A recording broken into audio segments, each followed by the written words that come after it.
Je m'appelle Avery Collins, et cette histoire commence le jour où j'ai réalisé que je ne vivais plus seule dans mon propre appartement. Mes parents s'introduisaient chez moi depuis des mois, réarrangeant mes affaires, vérifiant mon frigo, laissant ma sœur dormir dans mon lit, insistant toujours que c'était pour ma sécurité, prétendant toujours que c'était par amour. J'ai essayé de discuter. J'ai essayé de fixer des limites. J'ai même changé les serrures. Mais rien ne m'avait préparé au moment où ils ont franchi une ligne de non-retour. Alors, j'ai déménagé sans leur dire. J'ai disparu.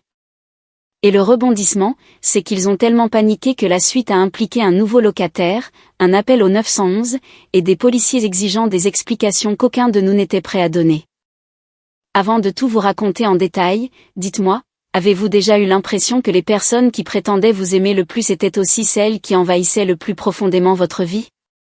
Et pendant que vous écoutez maintenant, d'où me regardez-vous? Et quelle heure est-il chez vous? Et si vous voulez vraiment comprendre pourquoi j'ai fini par disparaître de ma propre vie, vous devez remonter le temps avec moi, revenir aux années où l'intimité était un concept étranger et les limites quelque chose qui n'existait que dans les autres familles. De 13 à 17 ans, la porte de ma chambre aurait tout aussi bien pu être en verre. Ma mère avait l'habitude d'entrer sans frapper, se déplaçant dans mon espace comme si c'était simplement une extension du sien. Elle lisait mes journaux intimes pour s'assurer que je ne cachais rien de dangereux, secouait mon sac à dos pour inspecter chaque dossier, chaque bout de papier, chaque mot échangé entre amis, et parcourait régulièrement mon téléphone sous prétexte de vigilance parentale. Si je voulais étudier à la bibliothèque avec des camarades de classe, elle insistait pour que je reste à la maison où elle pouvait me voir, appelant ça du « travail à la maison », avant même que l'expression ne soit courante. Même si tout ce que je voulais, c'était m'asseoir à une table ronde avec des amis comme une adolescente normale. Mon père, plus silencieux mais non moins intrusif, a installé une application de suivi de localisation sur mon téléphone, me disant que c'était seulement pour les urgences. Mais les urgences incluaient étrangement chaque fois que je faisais du vélo jusqu'au parc, que je rendais visite à un ami ou que je restais 10 minutes de plus à l'école. Je m'assure juste que tu es en sécurité, disait-il, montrant fièrement le point mobile sur son écran, comme si j'étais un colis en cours de livraison. Quand j'avais 15 ans, j'ai eu mon premier petit ami, un garçon doux et nerveux nommé Tyler, qui sentait toujours légèrement le chewing-gum à la menthe verte. Nous nous envoyions de timides petits messages sur les devoirs et les projets du week-end. Rien de scandaleux. Mais un soir, j'ai laissé mon téléphone en charge sur le comptoir de la cuisine, et ma mère l'a pris. Elle a lu chaque conversation, chaque emoji, chaque blague maladroite. Puis, pendant le dîner, elle a rejoué les messages de manière théâtrale, riant aux larmes pendant que mon père gloussait et que Lily, ma sœur cadette, reniflait si fort que du lait est sorti de son nez. Je me souviens d'être assise là, les joues en feu, voulant disparaître sous la table parce que quelque chose de tendre et de privé avait été transformé en un sketch comique pour le divertissement familial. Tyler a rompu avec moi une semaine plus tard, disant que ma mère lui faisait peur. Je ne lui en ai pas voulu. Lily, pendant ce temps, vivait une enfance entièrement différente. Pendant que mes tiroirs étaient inspectés, sa chambre était une zone interdite. Pendant que mon activité en ligne était surveillée, elle restait debout à jouer avec des amis jusqu'à 3 heures du matin sans la moindre conséquence. Quand elle séchait les cours, maman disait qu'elle traversait une phase. Quand je manquais un seul devoir, maman me punissait pendant 2 semaines pour que j'apprenne la discipline. Lily ne pouvait rien faire de mal. Je ne pouvais que très rarement faire quelque chose de bien. Ce n'était pas qu'elle était une mauvaise personne. Elle a simplement grandi en croyant que le monde, y compris moi, devait se plier à son confort. Et nos parents renforçaient cette croyance chaque jour. L'un des moments les plus humiliants de mon adolescence s'est produit lors d'une soirée pyjama chez mon ami Madison. Les parents de Madison m'avaient accueilli chaleureusement, offert des collations et nous avaient laissé choisir des films. C'était comme un aperçu d'un autre type de famille, une famille qui faisait confiance à ses enfants. Mais à 21h30, ma mère a sonné à la porte. Pas pour venir me chercher, pas à cause d'une urgence, mais pour s'assurer que la maison était propre et sûre. Elle est entrée directement dans la chambre de Madison, a soulevé les coins du matelas pour vérifier la présence d'acariens, a ouvert les tiroirs, a reniflé un oreiller et a interrogé la mère de Madison sur la surveillance, les couvre-feux et les mots de passe Wi-Fi. Je voulais fondre sur place. Madison ne m'a plus jamais invité. Au moment où j'ai obtenu mon diplôme de fin d'études secondaires, j'étais épuisée d'être observée, suivie et corrigée. Je rêvais d'aller à l'université sur la côte opposée, à Seattle, à Boston, n'importe où les océans ou les montagnes pourraient me servir de tampon contre cette intrusion constante. Mais la vie, comme souvent, a rendu le choix pratique plus facile que le choix émotionnel. Les bourses, les perspectives d'emploi et ma spécialisation pointaient tous vers le Colorado. Et les meilleures opportunités n'étaient même pas à Boulder ou à Colorado Springs. Elles étaient à Denver, à une courte distance en voiture de la banlieue où j'avais grandi sous le microscope de mes parents. Déménager complètement semblait financièrement impossible, alors j'ai fait un compromis. J'ai déménagé à 30 minutes au sud, dans la ville, en me disant que l'âge adulte à lui seul me donnerait l'espace dont je rêvais depuis l'enfance.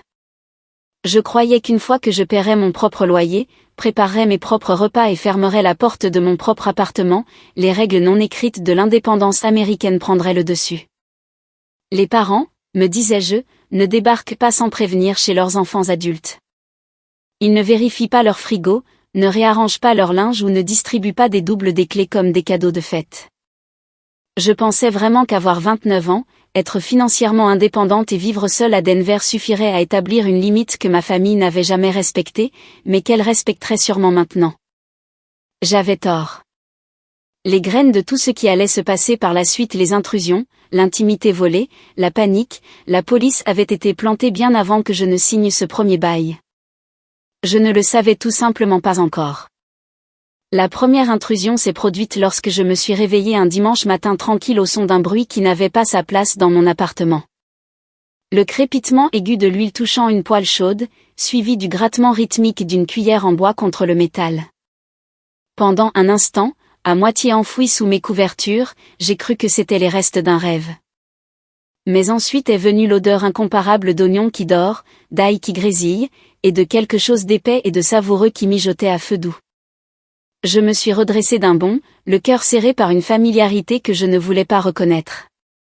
Les seules personnes qui cuisinaient comme ça, les seules personnes qui cuisinaient tout court dans mon appartement, étaient celles qui n'auraient dû être nulle part près d'ici.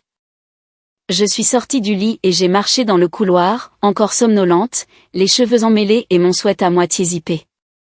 Au moment où je suis entrée dans le salon, la scène devant moi m'a coupé le souffle. Ma mère, Karen, se tenait dans ma cuisine, portant l'un de ses tabliers à fleurs, remuant une marmite de ragoût de bœuf comme si elle s'était réveillée ici, comme si c'était un dimanche matin normal dans une maison qui lui appartenait. Mon père était affalé sur mon canapé, les jambes croisées, la télécommande à la main, portant la même paire de pantoufles marron qu'il portait toujours à la maison. Sauf que ce n'était pas leur maison. C'était la mienne. Ou du moins, c'est ce que je pensais. « Bonjour, ma chérie », a dit ma mère sans se retourner, comme si j'étais en retard dans ma propre cuisine. « Je me doutais que tu ferais la grasse matinée. Tu veilles toujours trop tard le week-end. » J'ai cligné des yeux, luttant pour trouver ma voix. « Maman, papa, comment êtes-vous entrés ?» Ma mère s'est finalement tournée vers moi, les sourcils levés comme si la réponse était évidente. Elle a plongé la main dans la poche de son tablier et a fait pendre une petite clé en argent entre deux doigts. « La clé d'urgence », a-t-elle dit d'un ton léger.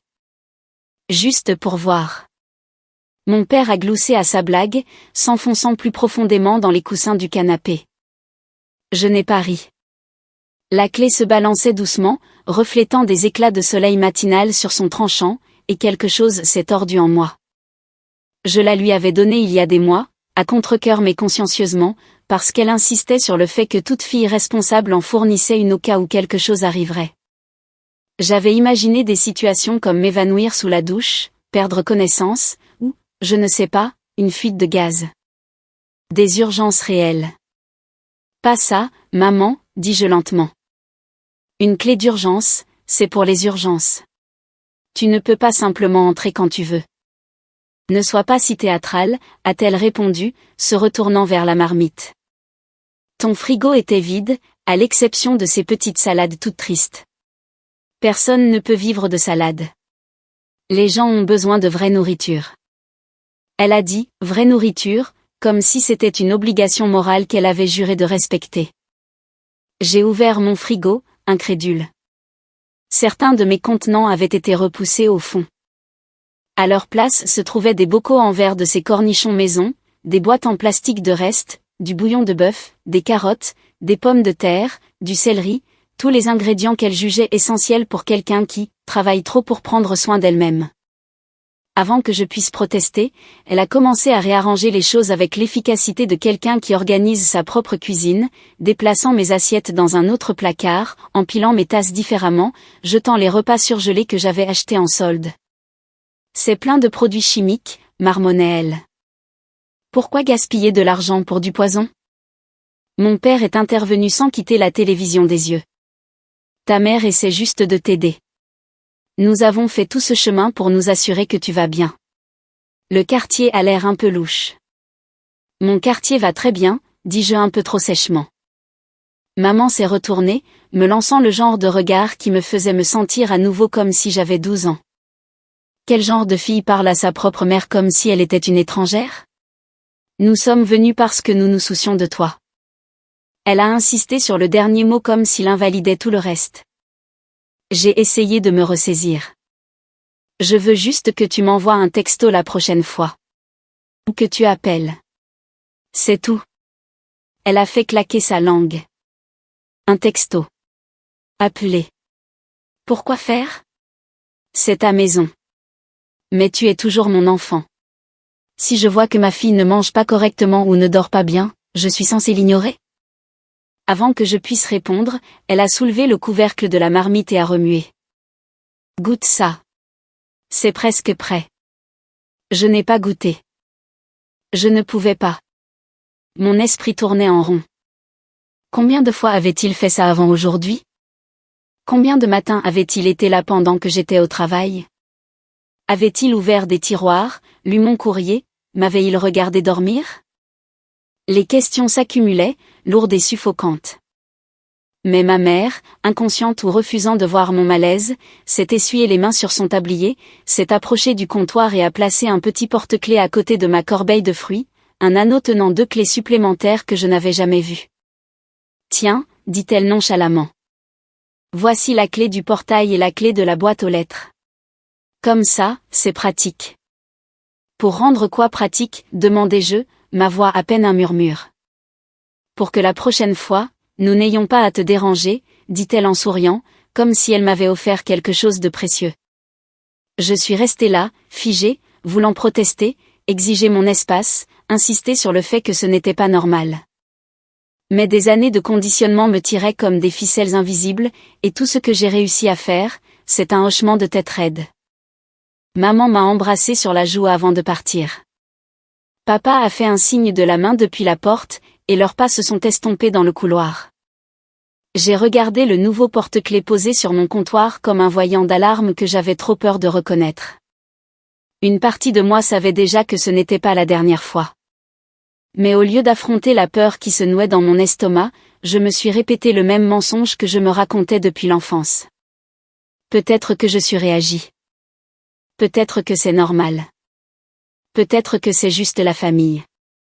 Et pour l'instant, ce mensonge était plus facile que d'affronter la vérité. J'étais partie pour exactement 48 heures, pour un court voyage d'affaires à Boulder. Des réunions, une conférence, un dîner de réseautage, et pendant tout ce temps, je me suis laissé croire que les choses se calmaient peut-être. Mes parents n'avaient pas mentionné revenir, et j'ai naïvement supposé que la conversation sur les limites, aussi mince soit-elle, était restée quelque part dans l'esprit de ma mère. Quand j'ai déverrouillé la porte de mon appartement ce jeudi soir, ma valise roulant derrière moi, je m'attendais au silence familier, au léger parfum de lavande de mon diffuseur, au sentiment de soulagement qui venait en entrant dans un espace censé être le mien. Au lieu de cela, je suis entrée dans le chaos indubitable de la présence de quelqu'un d'autre. La première chose que j'ai remarquée, c'est mon lit. La couette était froissée, poussée vers le bout du matelas, et les oreillers étaient enfoncés en 2 formes distinctes. Mes draps portaient des empreintes que je n'avais pas laissées, preuve que quelqu'un avait dormi là récemment, confortablement, sans permission. Je suis resté figé dans l'embrasure de la porte de ma chambre, mon esprit essayant de trouver des excuses plus vite que mes yeux ne pouvaient absorber la vérité. Peut-être que le matelas s'affaissait bizarrement. Peut-être que j'avais oublié de faire mon lit avant de partir. Mais je suis méticuleuse. Je n'oublie jamais. Et l'empreinte sur le côté droit du lit était indubitablement fraîche. Puis l'odeur m'a frappée, un mélange de ketchup, de frites froides et de hamburgers de fast-food bon marché. Je suis allée dans la cuisine pour trouver 3 contenants graisseux empilés pêle-mêle sur le comptoir, des serviettes en boule jetées à proximité, un soda à moitié fini qui transpirait à côté de l'évier. Ma poubelle débordait d'emballages froissés qui n'étaient pas les miens.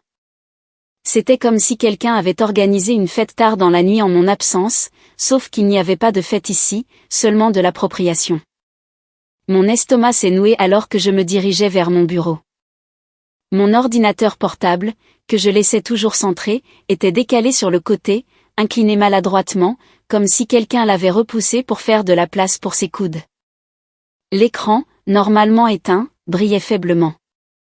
Un signe qu'il avait été ouvert et fermé peu de temps auparavant. J'ai vérifié l'historique du navigateur, même si j'avais peur de savoir. Des vidéos YouTube, des recherches Google aléatoires, des danses TikTok que je ne reconnaissais pas. Quelqu'un avait utilisé mon ordinateur portable comme son appareil de divertissement personnel. Puis je me suis tournée vers mon placard. La porte coulissante était grande ouverte et à l'intérieur, mes vêtements étaient en désordre.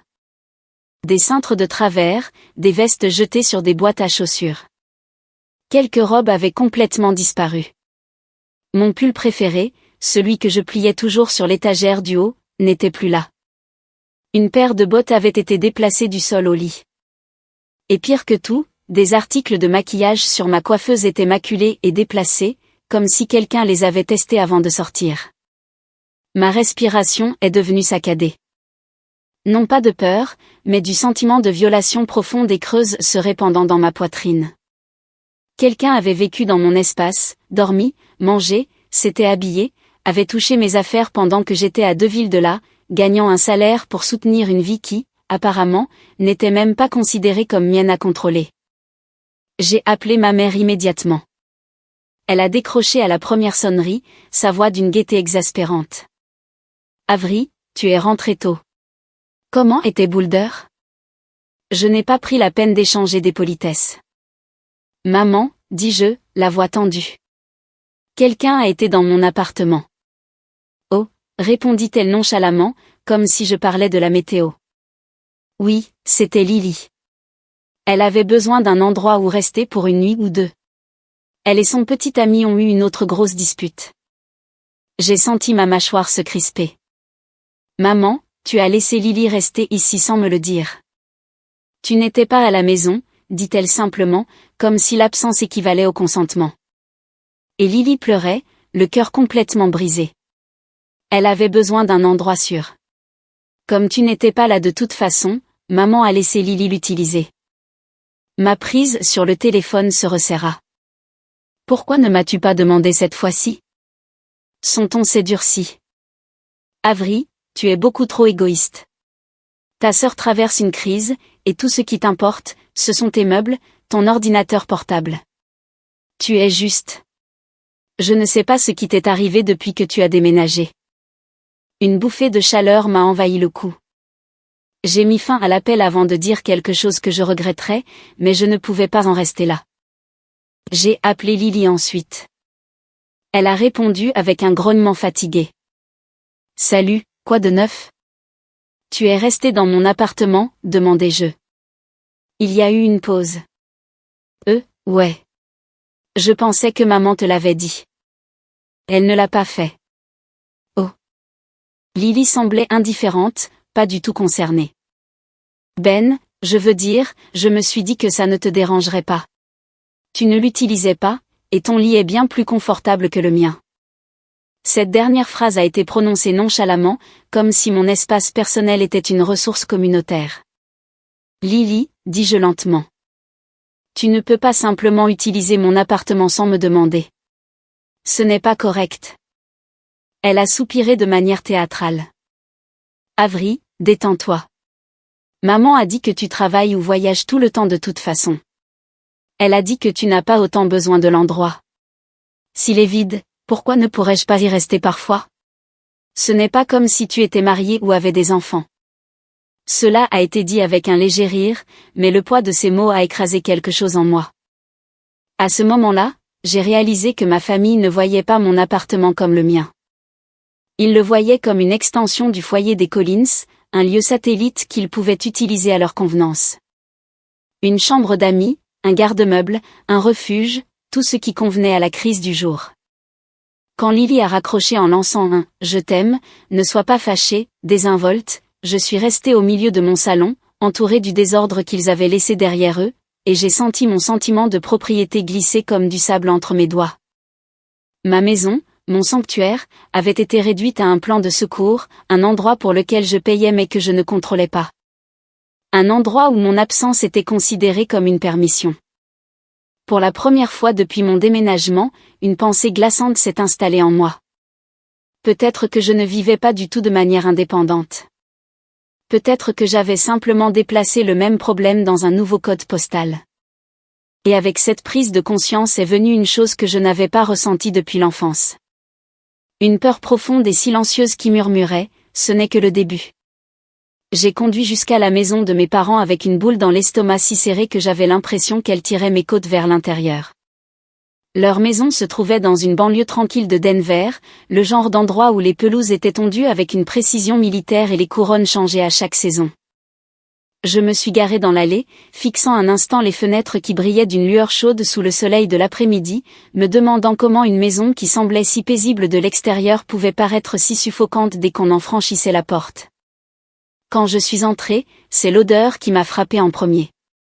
Tarte aux pommes fraîches, cannelle et beurre fondant dans l'air comme une peinture de Norman Rockwell prenant vie. Ma mère adorait faire de la pâtisserie le week-end, et n'importe quel autre jour, j'aurais pu y trouver du réconfort. Mais aujourd'hui, cela semblait manipulateur, comme si elle utilisait la nostalgie comme une arme. Mon père était à la table de la cuisine en train de lire le journal et ma mère sortait une tarte du four, les joues rougies par la fierté. On aurait dit une de ces publicités où tout est parfait, la famille, la maison, la chaleur, sauf que rien de tout cela n'était réel. Pas aujourd'hui. Salut ma chérie, dit ma mère d'un ton enjoué en posant la tarte. Tu veux une part? C'est ta préférée. Je ne me suis pas assise. Maman, dis-je, en essayant de garder ma voix stable. J'ai besoin que tu me rendes le double de la clé. Le sourire se figea sur son visage, puis se dissipa. Elle se tourna lentement, son expression passant de la confusion à l'offense en quelques secondes. Qu'est-ce que tu viens de dire? J'ai dégluti difficilement. La clé. Je la veux. Le minuteur du four bipa inutilement en arrière-plan, tranchant le silence. Mon père baissa son journal, le front plissé. Ma mère posa une main sur sa hanche et me fixa comme si je venais de lui annoncer que je déménageais sur une autre planète. Avery, dit-elle, la voix s'aiguisant. Je t'ai élevé pendant 29 ans, et maintenant tu me dis que tu veux que je te rende une clé de ta maison. Tu agis comme si j'étais une étrangère. Tu es entré dans mon appartement sans me le demander, lui ai-je rappelé. Tu as laissé Lily y rester sans me le dire. Tu as fouillé dans mes affaires. Maman, ce n'est pas normal et ce n'est pas correct. Elle haleta comme si elle était profondément blessée. Pas normal? Je suis ta mère. J'ai tout à fait le droit de veiller sur mon enfant. Je n'ai pas fouiné. J'ai nettoyé. J'ai cuisiné. Je me suis assurée que tu mangeais. Je suis désolée. Je me suis trop souciée de toi. Voilà, le retournement classique, l'alchimie émotionnelle où ces violations se transformaient en martyrs en quelques secondes. Mon père se leva, s'approchant de nous à pas lents et délibérés. Avery, ta mère ne voulait pas faire de mal. Tu vis seule en ville. Des choses peuvent arriver. C'est dangereux. Que des parents gardent une clé et du bon sens. Pas si vous l'utilisez quand vous voulez, dis-je. Pas si vous la donnez à Lily.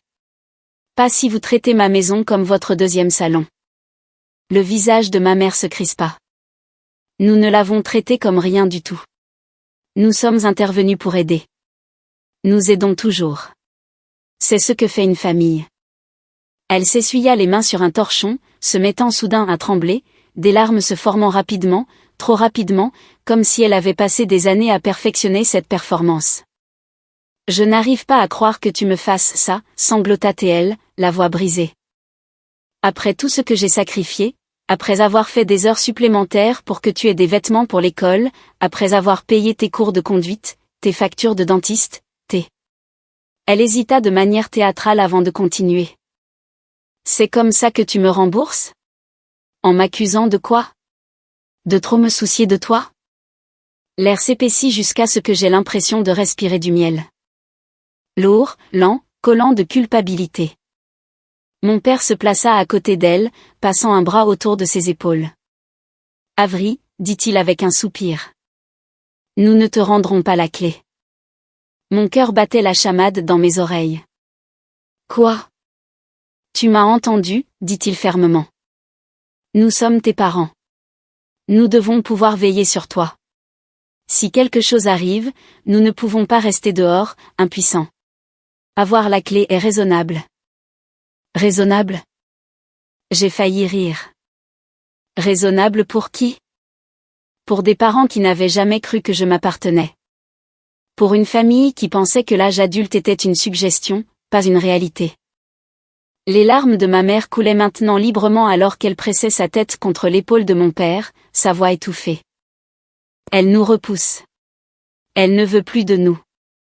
Mon père lui frotta le dos et secoua la tête d'un air déçu en me regardant, comme si j'étais la personne déraisonnable. Nous ne te rendrons pas la clé, Avery. Et c'est définitif. Je sentis quelque chose durcir en moi. Se briser peut-être. Mais quoi que ce fût, ma voix sortit calme. Inquiétamment calme. Alors je changerai les serrures. La tête de ma mère se redressa brusquement. Ses larmes s'arrêtèrent instantanément, remplacées par une incrédulité aux yeux écarquillés. Tu n'oserais pas? Regarde-moi faire, dis-je. Pendant un instant, la pièce devint silencieuse, à l'exception du léger tic-tac de l'horloge de la cuisine. Ma mère me dévisagea comme si elle ne me reconnaissait pas, comme si j'étais devenu quelque chose de dangereux, d'ingrat, de déloyal. Peut-être que dans son esprit, c'était le cas. Mais pour la première fois depuis des années, j'ai senti la plus faible lueur de pouvoir. Petite, fragile, mais réelle. Je n'ai pas attendu plus de scènes. Je n'ai pas attendu la culpabilité, la manipulation, les accusations qui, je le savais, suivraient. J'ai pris mon sac, tourné le dos à leurs expressions stupéfaites, et suis sorti de la maison sans un autre mot. L'odeur de la tarte aux pommes m'a suivi jusqu'à la porte comme un fantôme de la famille que nous prétendions être. Mais je n'ai pas regardé en arrière. Et alors que je montais dans ma voiture et que je mettais le moteur en marche, une pensée se répétait doucement, implacablement dans mon esprit. S'ils ne respectent pas mes limites volontairement, j'en construirai qu'ils ne pourront pas franchir. Changer les serrures, c'était comme prendre ma première vraie bouffée d'air depuis des mois. J'ai appelé un serrurier le soir même où j'ai quitté la maison de mes parents, observant depuis le couloir pendant qu'il retirait l'ancien pêne dormant et en installait un nouveau qui s'est refermé avec un clic à la finalité satisfaisante. Quand il m'a tendu le nouveau jeu de clés 3 copies, tout à moi j'ai ressenti un soulagement presque enfantin, comme si j'avais construit un mur assez haut pour enfin tenir le monde à l'écart. Pendant les 3 semaines suivantes, tout fut calme, paisible. Mon appartement restait exactement comme je le laissais chaque matin. Les coussins du canapé intacts, le frigo non jugé, le placard organisé, le lit toujours parfaitement fait. J'ai commencé à mieux dormir. Je laissais mon ordinateur portable sur la table basse sans craindre que quelqu'un ne l'ouvre. Pour la première fois depuis mon déménagement, je me sentais vraiment chez moi. J'ai commencé à croire, prudemment, que la limite que j'avais imposée fonctionnait peut-être enfin. Mais les limites ne fonctionnent pas avec les gens qui refusent de les reconnaître. Et dans ma famille, le refus était un art depuis des décennies.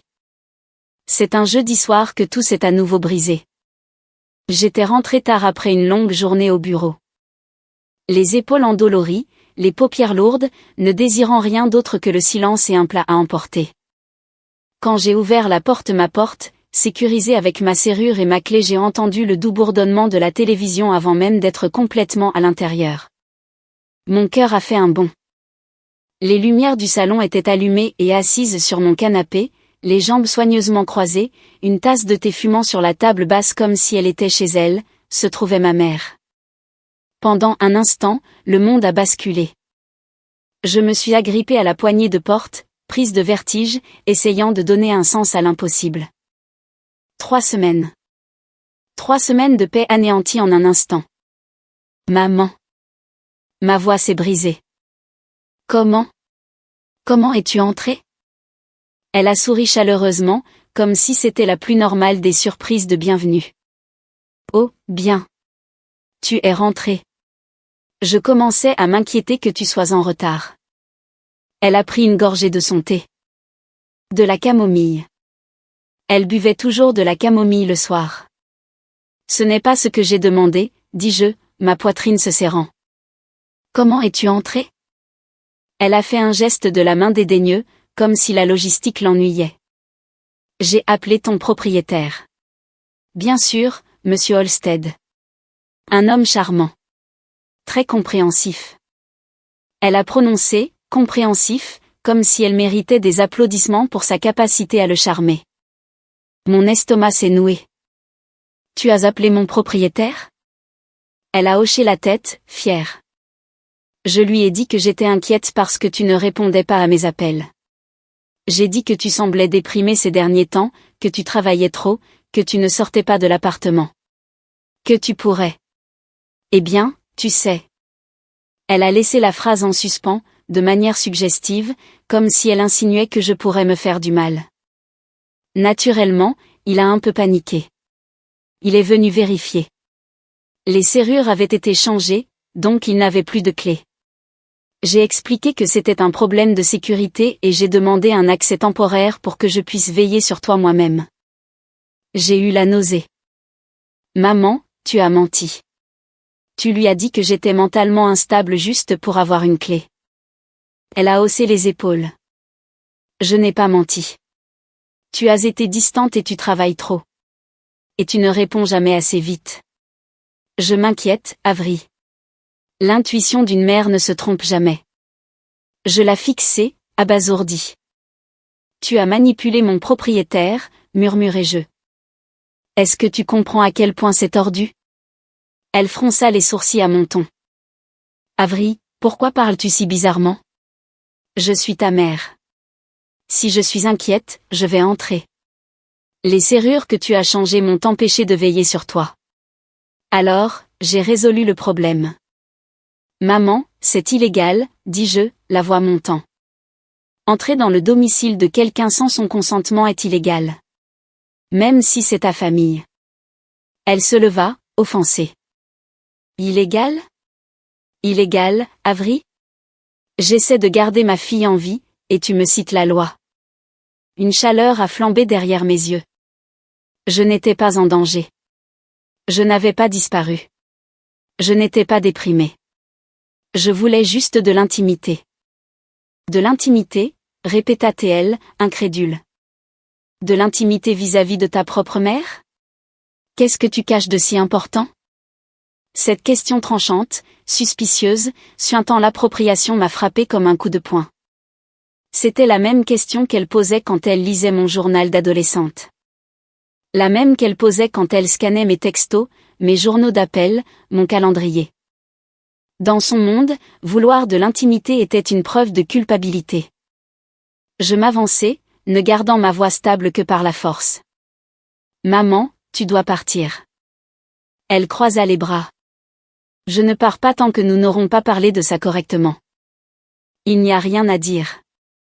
Elle me fixa comme si j'étais déraisonnable. J'ai tout à fait le droit. Non, dis-je plus fort.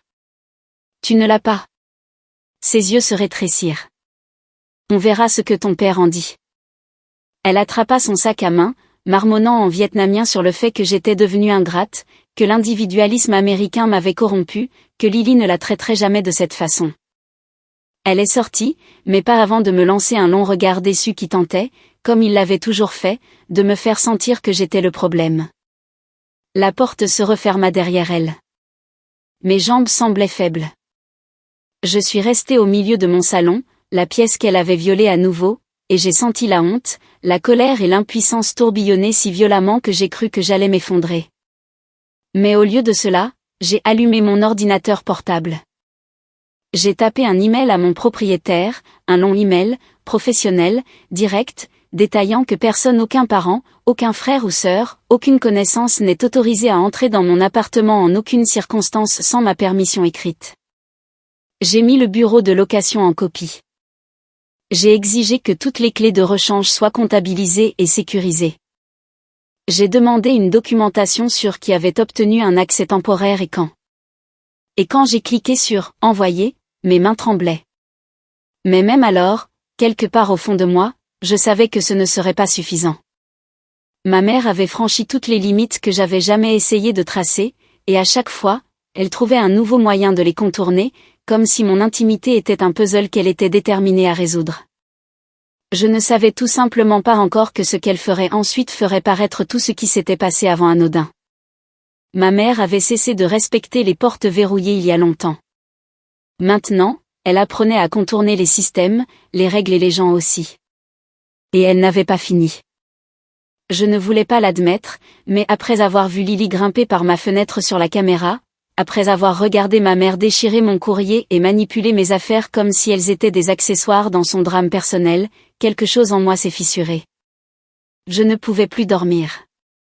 Je ne pouvais pas me détendre dans ma propre maison. Chaque craquement de l'immeuble faisait se tendre mon corps, m'attendant à ce que la poignée de la porte tourne ou que la porte du balcon s'ouvre. Mon appartement, mon sanctuaire, était devenu une scène pour leur violation. Alors, j'ai pris rendez-vous chez un thérapeute, non pas parce que je voulais parler de ma famille, mais parce que j'avais besoin de quelqu'un de neutre pour me dire si je perdais la tête ou si c'était vraiment aussi malsain que ça en avait l'air. Ma thérapeute a écouté silencieusement pendant que je lui expliquais tout, les invasions d'intimité de mon enfance, la première intrusion, la manipulation de la clé avec le propriétaire, l'escalade par la fenêtre, la diffusion en direct dans ma chambre. Quand j'ai fini, elle a expiré lentement et a dit 2 mots qui ont tout changé. C'est de la fusion émotionnelle. Puis elle a ajouté, et profondément violent.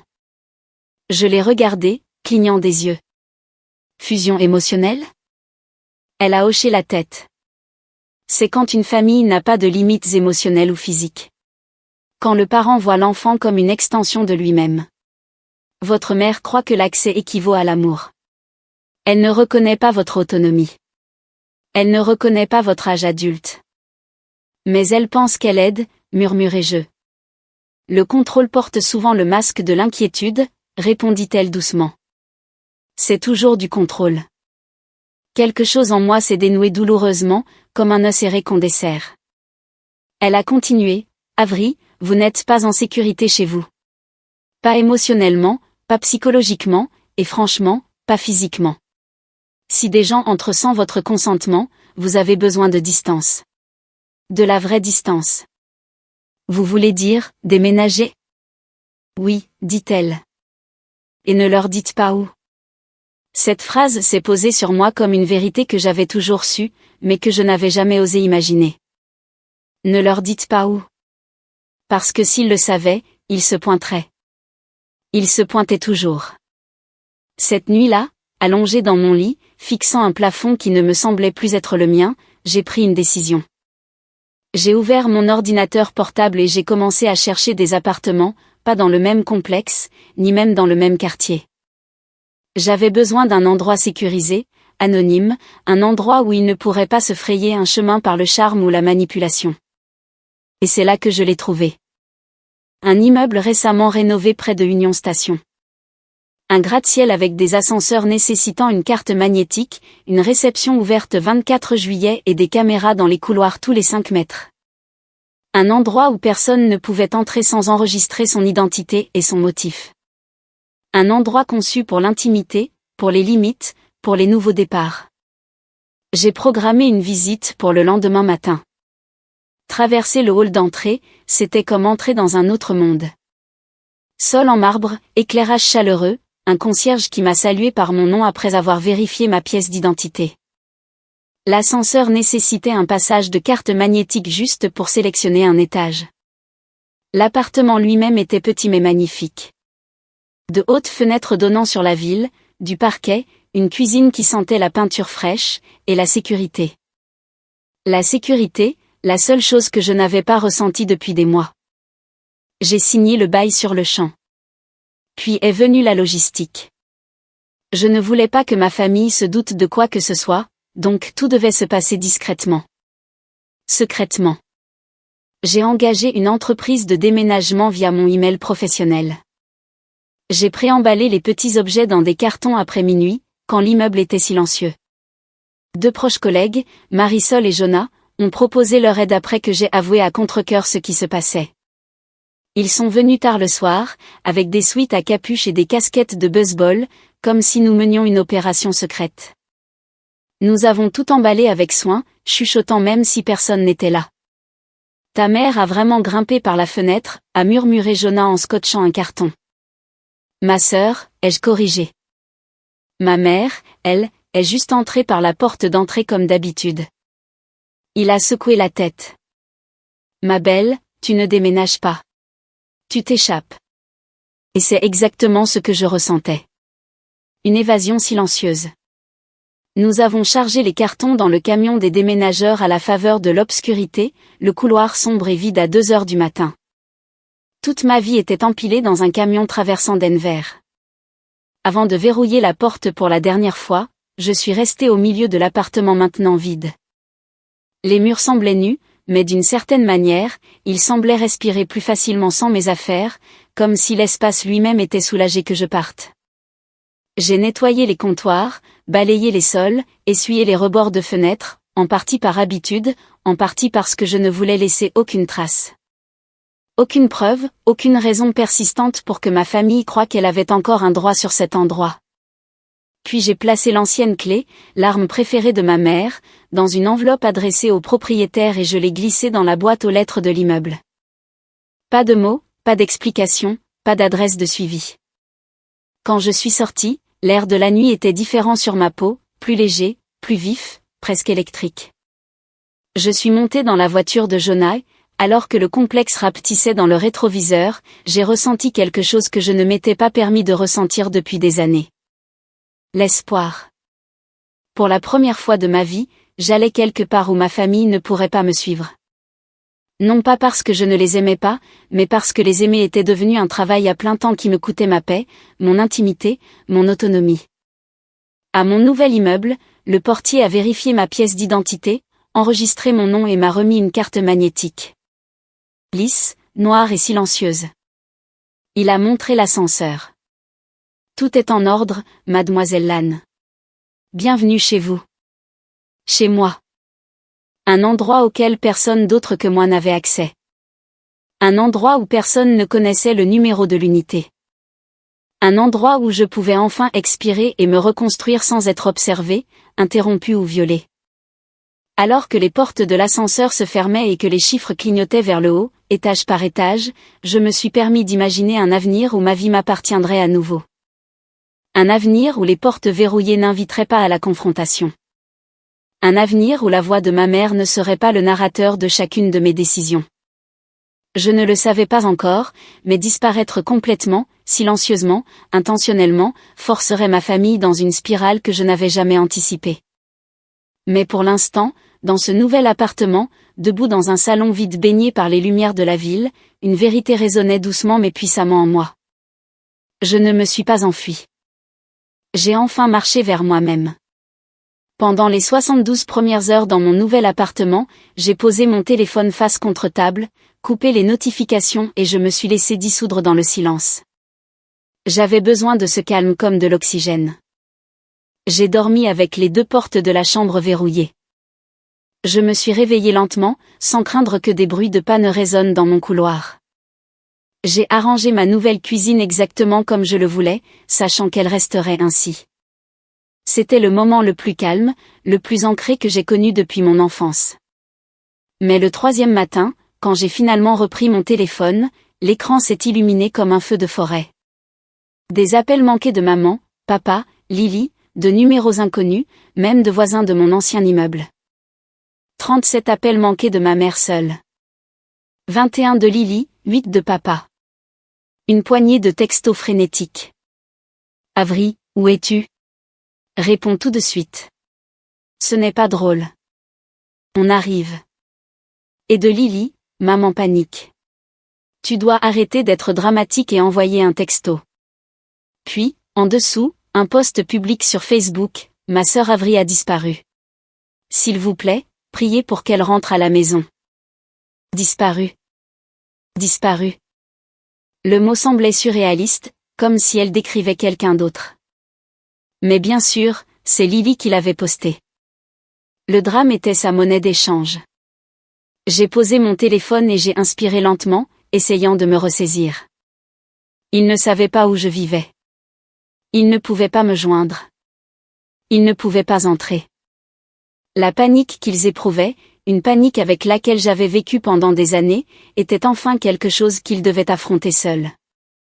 Je n'étais pas préparé à la vitesse à laquelle cela allait dégénérer en chaos. Quand personne n'a eu de mes nouvelles pendant 3 jours et que mon ancien propriétaire a confirmé que je n'étais plus dans l'appartement, ils ont fait la seule supposition que leurs esprits anxieux et codépendants pouvaient imaginer, je devais être en danger. Bien sûr, il ne leur est jamais venu à l'esprit que j'avais choisi de ne pas répondre. Le choix n'a jamais été quelque chose qu'ils croyaient que j'avais. Et c'est ainsi que la tempête a commencé. Plus tard, grâce au rapport de police et à un message vocal très embarrassé de mon père, j'apprendrai exactement ce qui s'est passé. Mais en résumé, c'était ceci, dans leur panique, ils ont fini par commettre un acte criminel. Le matin du 3e jour, maman, papa et Lily se sont rendus à mon ancien complexe d'appartements. Ils ont marché droit vers mon ancienne porte, s'attendant à entrer et à trouver quoi? Un indice? Un corps? Une explication bien écrite de ma localisation. Je ne peux qu'imaginer le choc quand la porte s'est ouverte non pas sur mon espace familier, mais sur des cartons appartenant à des étrangers. Le jeune couple qui avait signé le bail après moi, Jake et Marissa, était en train de déballer quand ils ont entendu des coups forts à la porte. Quand ils ont ouvert, ils ont trouvé ma mère, les yeux fous, criant « Où est ma fille? Qu'est-ce que vous lui avez fait ?» Derrière elle, mon père avait l'air affolé et Lily faisait les 100 pas comme un chat en cage. Jake a essayé d'expliquer calmement qu'il venait d'emménager. Maman ne l'a pas entendu. C'est l'appartement de ma fille, a-t-elle lancé. Elle vit ici. Nous allons entrer. Elle a poussé contre la porte, mais Jake l'a bloquée. Alors Lily, convaincue d'être une détective junior, s'est éloignée du groupe et a tenté de grimper sur la balustrade du balcon, tout comme elle l'avait fait chez moi auparavant. Sauf que cette fois, elle a glissé sur le rebord métallique et s'est retrouvée suspendue à mi-hauteur en criant à mon père de lui donner un coup de pouce. Mon père a paniqué, a attrapé ses jambes et a essayé de la pousser vers le haut. Pour le couple à l'intérieur, cela ressemblait à 2 adultes tentant de s'introduire par effraction dans leur maison. Marissa, terrifiée, a immédiatement appelé le 911. Il y a des étrangers qui essaient de forcer l'entrée de notre appartement. L'un d'eux escalade le balcon. S'il vous plaît, envoyez quelqu'un maintenant. Pendant ce temps, ma mère continuait de frapper à la porte, criant en anglais et en vietnamien, exigeant des réponses. Elle était si convaincue qu'il m'était arrivé quelque chose de terrible qu'elle ne s'est pas arrêtée une seconde pour considérer que ce qu'elle faisait était un véritable crime. Quand la police est arrivée, la scène était si chaotique qu'ils ont dégainé leurs armes jusqu'à ce que tout le monde se fige. Lily a fondu en larmes au milieu de son escalade de balcon. Ma mère a commencé à crier sur les officiers qu'il perdait du temps alors que sa fille avait disparu et était peut-être blessée. Mon père n'arrêtait pas d'essayer d'expliquer qu'ils n'étaient pas des criminels, qu'ils étaient juste des parents inquiets. Mais les officiers n'ont pas vu des parents inquiets. Ils ont vu 3 adultes tentant de s'introduire par effraction dans une résidence privée. Et légalement, c'était exactement ça. Ils les ont séparés, les ont interrogés individuellement et ont pris les dépositions des nouveaux locataires, qui étaient naturellement secoués. Les officiers n'avaient aucune raison de croire quoi que ce soit de ce que ma famille disait. Ils n'avaient aucune preuve que j'avais jamais vécu là, à part du vieux courrier qu'ils ont trouvé dans la poubelle de sortie du bâtiment. Finalement, alors que l'hystérie de ma mère dégénérait en crise de nerfs complète, l'un des officiers a essayé de la calmer et a dit « Madame, nous devons contacter votre fille pour vérifier sa sécurité. Avez-vous son numéro de téléphone ?»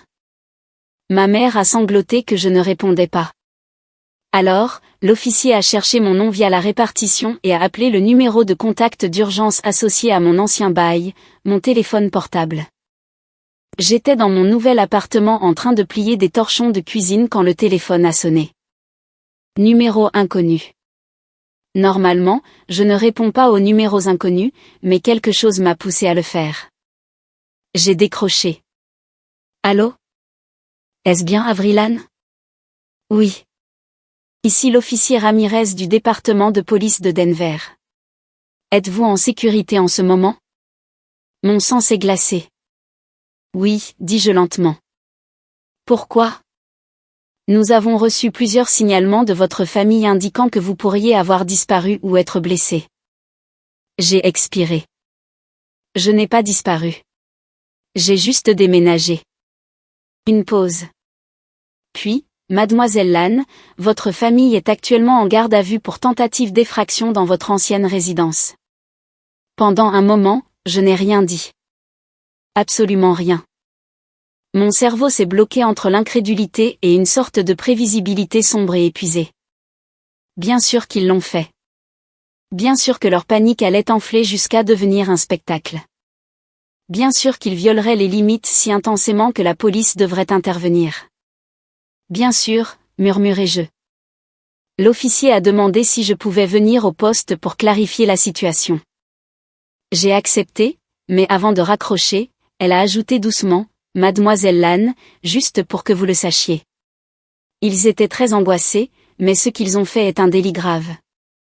Je sais, dis-je doucement. Ça l'est toujours. C'est juste qu'ils ne pensent jamais que ça s'applique à eux. Quand j'ai raccroché, je suis resté au milieu de mon appartement impeccable et silencieux, les lumières de la ville s'étirant sur la fenêtre comme des étoiles lointaines. Pendant des années, je les avais suppliés de voir mes limites. Pendant des années, ils les avaient toutes piétinées. Maintenant, le monde, la loi, les forçait enfin à s'arrêter. Et cette fois, ce n'était pas moi qui paniquais. Le poste de police était plus calme que je ne l'avais prévu. Pas silencieux. Les téléphones sonnaient de temps en temps. Des portes s'ouvraient et se fermaient. Des officiers se déplaçaient rapidement dans les couloirs. Mais plus calme que le chaos qui nous avait tous menés là. Une réceptionniste m'a dirigé vers une petite salle de conférence où un officier attendait. Quand je suis entrée, la première chose que j'ai vue, c'est ma mère. Elle était assise à la table, les épaules tremblantes, le mascara maculé en traînées inégales sur ses joues. Mon père était assis raidement à côté d'elle, la mâchoire serrée, les mains jointes si fort que ses jointures étaient devenues blanches. Lily faisait les 100 pas dans un coin comme une enfant agitée, les bras croisés, les yeux allant partout sauf vers moi. Dès que ma mère m'a vue, elle a éclaté en de nouvelles larmes. « Avri » a-t-elle crié, sa voix stridente d'une sorte de désespoir qui semblait répéter. « Si tu n'avais pas disparu, rien de tout cela ne serait arrivé. Sais-tu ce que nous avons traversé ces derniers jours? Nous pensions que tu aurais pu être. » Sa voix s'est brisée et elle a couvert sa bouche de manière théâtrale. Je ne me suis pas approchée d'elle. Je ne l'ai pas prise dans mes bras. Je ne me suis pas excusée. Pour la première fois de ma vie, j'ai refusé de me laisser absorber par sa tempête émotionnelle. Au lieu de cela, j'ai pris le siège en face d'eux, le dos droit, calme, stable. L'officier qui m'avait appelé, l'officier Ramirez, se tenait sur le côté, observant attentivement. Ma mère a tendu la main sur la table comme pour saisir la mienne, mais j'ai retiré la mienne avant qu'elle ne puisse me toucher. Son visage s'est décomposé face au rejet. « Avri » a-t-elle répété, plus doucement. « Si tu ne t'étais pas enfui de la maison, nous n'en serions pas là. Nous ne serions pas ici si tu n'avais pas disparu sans rien nous dire. » J'ai expiré lentement. « Maman » dis-je d'une voix mesurée. « Je n'ai pas disparu. J'ai déménagé. Et la police a dû intervenir parce que vous avez essayé de vous introduire par effraction dans l'appartement de quelqu'un d'autre. » Papa a soufflé de frustration. Nous pensions que tu avais été kidnappé. Que étions-nous censés faire? Tu as ignoré tous nos appels. Vous avez ignoré toutes mes limites, ai-je corrigé. Lily a levé les yeux au ciel. On peut arrêter de faire comme si tu étais une victime sans défense? Tu as transformé ça en une affaire d'État pour rien. Maman était inquiète. J'étais inquiète.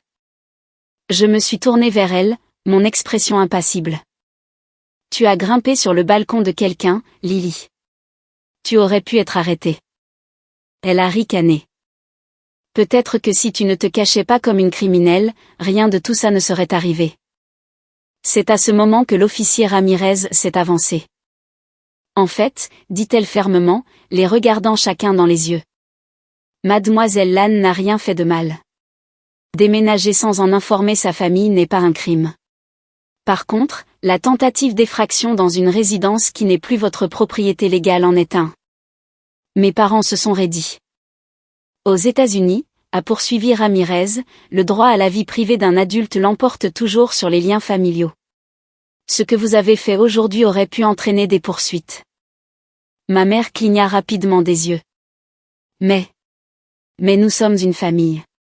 Cela ne prévaut pas sur la loi, a dit l'officier. Le silence s'est abattu sur la table. Lourd, tendu et finalement honnête. Je me suis penché en avant, joignant les mains. Nous sommes ici à cause des choix que vous avez faits, pas des miens. Et nous ne partirons pas tant que nous n'aurons pas abordé la vérité. Toute la vérité. Le menton de ma mère a tremblé. Avery, ne me parle pas comme si j'étais. Tu as lu mon courrier, dis-je. Elle se figea. Tu as ouvert mes colis. Tu es entré chez moi sans permission. Plusieurs fois. Ma voix est restée égale. Tu as donné ma clé à Lily. Tu l'as laissé utiliser mon espace pendant que j'étais absente. Elle a diffusé en direct dans ma chambre comme si c'était la sienne. Lily est devenue rouge vif. C'était juste pour le plaisir. C'était ma chambre, dis-je. Mon espace privé. Et tu n'en avais pas le droit. Mon père s'est éclairci la gorge. Avery, nous essayons de prendre soin de toi. Tu es seul en ville. Vous saviez tout, ai-je interrompu. Vous les avez regardés violer mon espace et vous n'avez rien fait pour les arrêter. Ses yeux se sont baissés. Les lèvres de ma mère tremblaient. Nous sommes tes parents. Nous devons savoir que tu es en sécurité. Être en sécurité, dis-je doucement, nécessite d'avoir une maison où personne ne s'introduit par effraction, y compris la famille. Leurs visages ont changé, d'abord le choc, puis l'incrédulité, puis une panique défensive qui n'avait nulle part où aller. Sans la capacité de me culpabiliser ou de m'imposer leur volonté, ils ne savaient pas comment réagir. Mon silence avait créé quelque chose qui leur était inconnu, la responsabilité. Alors j'ai continué. Voici les limites si vous voulez rester dans ma vie, dis-je. Ce n'est pas négociable. Ma mère s'est penchée en arrière comme pour se préparer à un impact. Lily a soupiré bruyamment. Mon père s'est forcé à s'asseoir plus droit. Dis-je. Personne n'aura jamais ma nouvelle adresse. Sauf si je choisis de la donner. Les yeux de ma mère s'écarquillèrent. Avery. Ai-je continué. Nous ne nous verrons que dans des lieux publics ou chez vous. Jamais chez moi. Mon père fronça les sourcils. Ça semble extrême. Je l'ai ignoré. Et 3, vous n'entrerez dans aucun de mes espaces physiques ou numériques sans permission explicite. Cela inclut les appartements, le courrier, les comptes, les messages, les réseaux sociaux, tout. Lily a ricané. Si dramatique. Si ces règles sont enfreintes, dis-je d'un ton égal, je couperai tout contact. Complètement. Pas de discussion, pas d'explication, pas d'excuse. La pièce devint totalement silencieuse. Ma mère me regarda comme si elle voyait une étrangère, quelqu'un qu'elle ne pouvait pas contrôler, quelqu'un qui avait échappé à l'emprise étroite qu'elle avait maintenue pendant des décennies. Sa voix sortit, petite. Avery, tu as changé. Enfin, oui, ai-je répondu. L'officier Ramirez a placé un document sur la table, un simple accord écrit décrivant les limites que nous avions discutées. Un engagement de confidentialité familiale, comme elle l'appelait, non juridiquement contraignant, mais assez puissant pour formaliser ce qui avait été dit. Mes parents ont échangé des regards, tiraillés entre l'indignation et la peur, mais la peur a gagné. La peur de me perdre, la peur de perdre l'illusion de proximité qu'ils prétendaient chérir. Un par un, ils ont signé. D'abord mon père, le visage tendu, puis ma mère, les mains tremblantes. Puis Lily, levant les yeux au ciel mais signant quand même. Quand les papiers sont revenus vers moi sur la table, les 3 signatures brillant d'encre noire, quelque chose en moi s'est relâché, comme un nœud dénoué. Pour la première fois de ma vie, ma mère m'a regardée, déconcertée. Je n'aurais jamais pensé que tu nous parlerais comme ça. Je n'aurais jamais pensé que j'aurais à le faire, dis-je. Et pour la toute première fois, je les ai regardés s'asseoir en face de moi sans pouvoir, seulement avec les conséquences. 14 mois plus tard, la ville derrière ma fenêtre ne ressemble plus à quelque chose que je dois survivre. Elle ressemble à quelque chose dans lequel je peux enfin vivre. L'horizon de Denver brille contre la paroi de verre de mon appartement. Chaque lumière clignotant comme une affirmation silencieuse que j'ai fait le bon choix, que chaque limite douloureuse que j'ai fixée était un pas vers la capacité de respirer librement à nouveau. Mon nouvel immeuble est calme, stable, prévisible. Pas de clés inattendues qui tournent dans les serrures. Pas d'ombre qui plane près de ma porte. Pas de voix qui appelle mon nom depuis mon propre salon. Juste moi, mon espace, et une vie qui se déroule à un rythme qui n'appartient qu'à moi. Les matins sont différents maintenant. Je déroule mon tapis de yoga sur le balcon avant que le soleil ne se lève complètement sur les montagnes. Je m'étire, je respire, je tiens, je relâche. La thérapie m'a appris à revenir dans mon corps après des années à avoir été tiré en tous sens par les désirs des autres. J'écris maintenant dans mon journal sans craindre que quelqu'un ne feuillette les pages. Je fais mes courses sans entendre la voix de Karen dans ma tête critiquer chaque article. Ma maison est silencieuse, mais le silence n'est plus suffocant. Il est réparateur. Le travail s'est épanoui d'une manière que je n'aurais jamais attendue. Mon équipe me fait confiance. Mes créations sont enfin reconnues. Et pour la première fois, j'ai l'impression d'avoir une communauté construite sur le choix plutôt que sur l'obligation. Je me suis fait des amis, des vrais. Des gens qui frappent avant d'entrer dans n'importe quel espace. Des gens qui demandent au lieu de supposer. Des gens qui connaissent la version de moi qui n'a existé qu'après que je me sois échappée de la version que ma famille essayait de sculpter. Même ma thérapeute a dit un jour, mi-sérieuse, mi-plaisante, « Avery, vous ne survivez plus à votre vie. Vous en êtes l'auteur. » Quant à ma famille, notre relation s'est ajustée en quelque chose d'étrange mais de fonctionnel, comme un membre qui s'est cassé et a guéri, mais pas dans la même forme. Nous nous voyons peut-être 1 ou 2 fois par mois dans un café tranquille près de Union Station, un lieu public, un terrain neutre. Ma mère ne me demande plus mon adresse. Elle ne tend pas la main vers mon téléphone ou ne commente pas ce que je mange. Elle s'assoit en face de moi avec une sorte de respect prudent, comme quelqu'un qui visite une exposition de musée portant l'étiquette « Ne pas toucher ». Mon père s'est adouci aussi.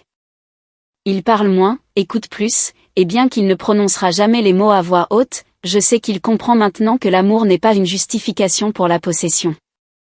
Et Lily, ma sœur sauvage, dramatique et qui ignore les limites, a changé d'une manière que je n'aurais jamais imaginée.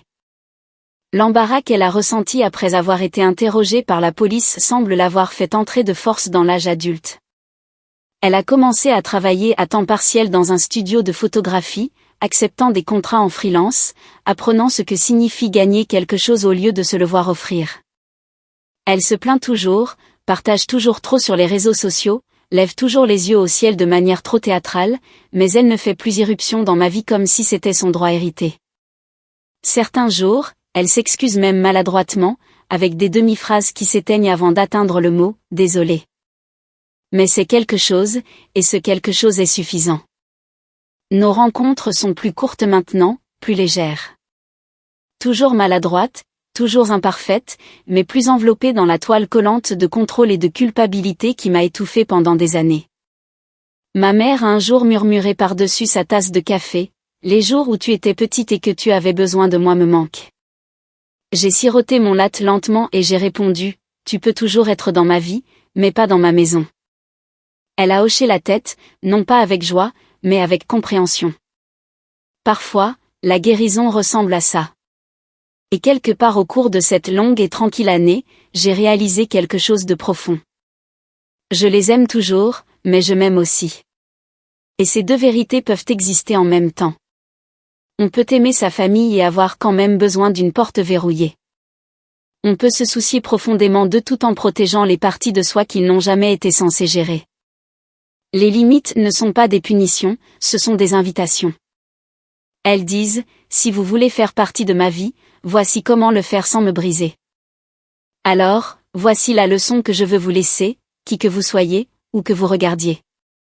Votre paix n'est pas égoïste. Votre intimité n'est pas un manque de respect. Vos limites sont le pont, pas la barrière, vers des relations plus saines. Quiconque vous aime apprendra à vous y rencontrer. Ce soir, alors que je me tiens devant mon appartement, l'endroit où ma vie me semble enfin mienne, je tiens ma clé dans ma main. Le métal est chaud de ma paume, son poids familier et rassurant.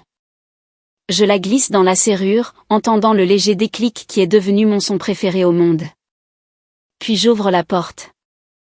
Pour la première fois de ma vie, j'entre dans une maison où personne ne peut me suivre, à moins que je ne l'invite. Et ça, plus que toute autre chose, c'est ce à quoi ressemble la liberté.